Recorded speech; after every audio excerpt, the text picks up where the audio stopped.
첫 시간 주님께 안녕하세요. 대강교회 오훈 목사입니다. 11월 26일 수요일입니다. 하나님 우리에게 준 말씀은 로마서 8장 12절에서 17절입니다.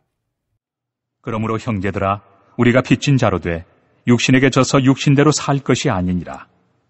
너희가 육신대로 살면 반드시 죽을 것이로되 영으로서 몸의 행실을 죽이면 살리니 무릇 하나님의 영으로 인도함을 받는 사람은 곧 하나님의 아들이라. 너희는 다시 무소하는 종의 영을 받지 아니하고 양자의 영을 받았으므로 우리가 아빠, 아버지라고 부르짖느니라. 성령이 친히 우리의 영과 더불어 우리가 하나님의 자녀인 것을 증언하시나니 자녀이면 또한 상속자, 곧 하나님의 상속자요 그리스도와 함께한 상속자니 우리가 그와 함께 영광을 받기 위하여 고난도 함께 받아야 할 것입니다. 아멘. 오늘 말씀은 그러므로로 시작하죠. 그러면 앞에 무슨 말을 했는지를 알아야 그러므로가 이해가 될 것입니다.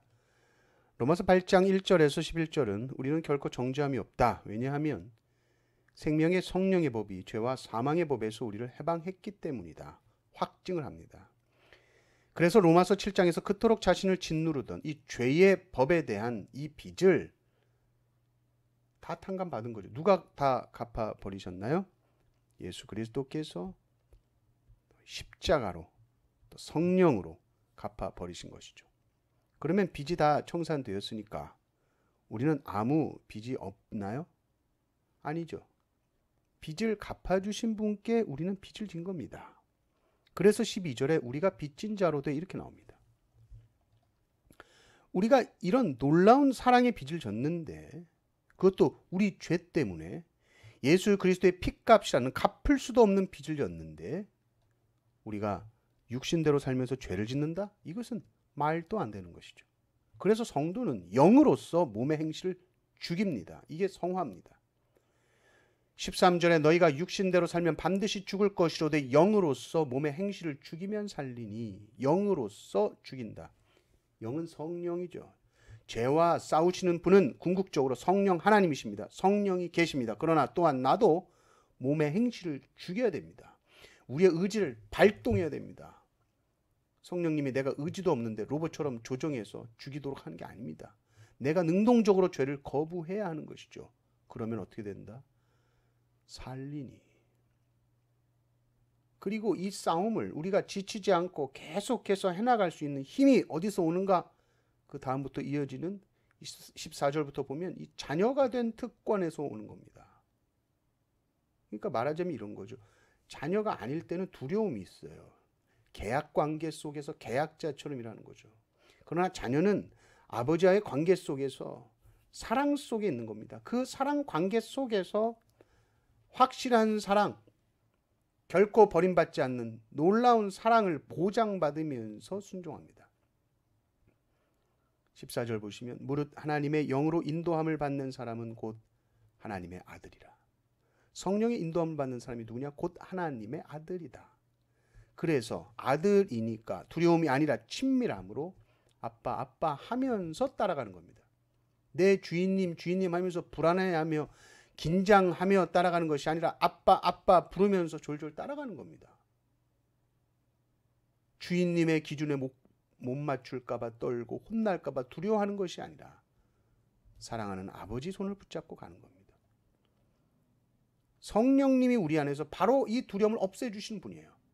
성령 하나님이 우리 안에서 아빠 아빠 하게 하시는 분이에요. 친밀함과 담대함을 주시는 분이 성령님이십니다. 주종관계가 부자관계가 되는 겁니다. 이걸 성령이 증언해 주세요. 이것이 우리 속에서 일어나는 일입니다. 내 마음에 말씀하시고 확신해 주시는 거예요. 아들아 불러주시는 거예요. 맞아, 너 내 아들이야. 그걸 말씀해 주시는 거예요.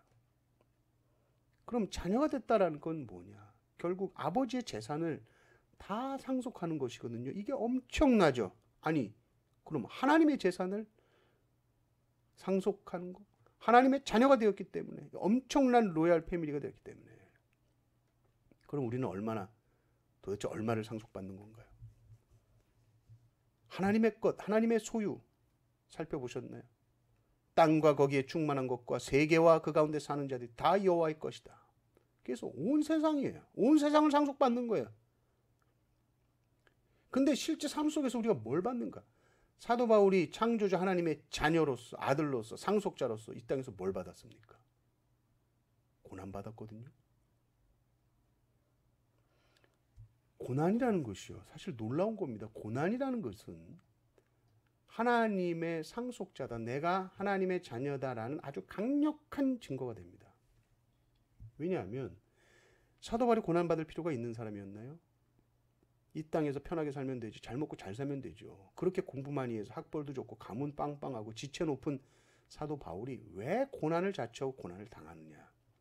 그 고난당함이 하나님의 자녀라는 확실한 증거가 되고, 하나님의 자녀면 반드시 장차 주와 함께 영광을 받을 것이 확실하기 때문에 사도 바울 눈앞에는 이 상속이 너무너무 확실해 보이기 때문에, 엄청나 보였기 때문에 고난 받는 겁니다. 17절을 보십시오. 자녀이면 또한 상속자 곧 하나님의 상속자요 그리스도와 함께한 상속자니 우리가 그와 함께 영광을 받기 위하여 고난도 함께 받아야 할 것이라. 가족은 동고동락합니다. 우리는 가족으로 이 땅에서 살기 때문에 동고동락을 조금은 알죠. 가족은 함께 울고 함께 웃습니다. 함께 고난받고 함께 기뻐하고 함께 영광도 누리는 것이죠. 그게 가족이죠. 이 땅에서 받는 고난, 우리는 이 고난의 힘든 거, 고통스러운 거 이것만 생각할 수 있지만 그리스도와 함께한 상속자다, 이 전제가 확실하다면, 우리가 그리스도와 함께한 상속자이기 때문에 당연히 마땅히 그와 함께 영광을 받기 위해 고난도 함께 받아야 된다 하고 너끈히 고난을 이겨낸다는 말입니다. 고난 앞에서 아니 왜 나만 이렇게, 왜 나만 견뎌야 돼, 왜 질문만 하던 인생이 우리가 누군지를 알게 되니까, 우리가 그리스도와 함께 상속자라는 것을 알게 되니까 장차 영광이 보이는 거예요. 현재 고난과 장차 나타날 영광이 비교가 되는 거예요. 비교해봤더니 비교가 안 되죠.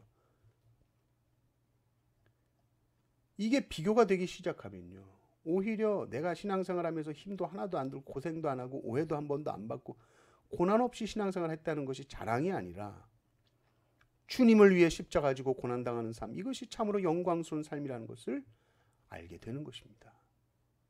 오히려 하나님의 가족으로서 내가 함께 고난받지 않고 영광만 누리려고 했던 모습이 부끄러워지는 거죠.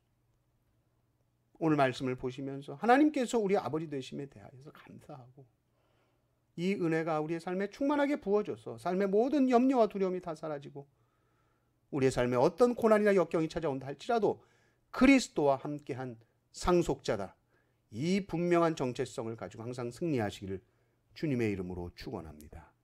아멘.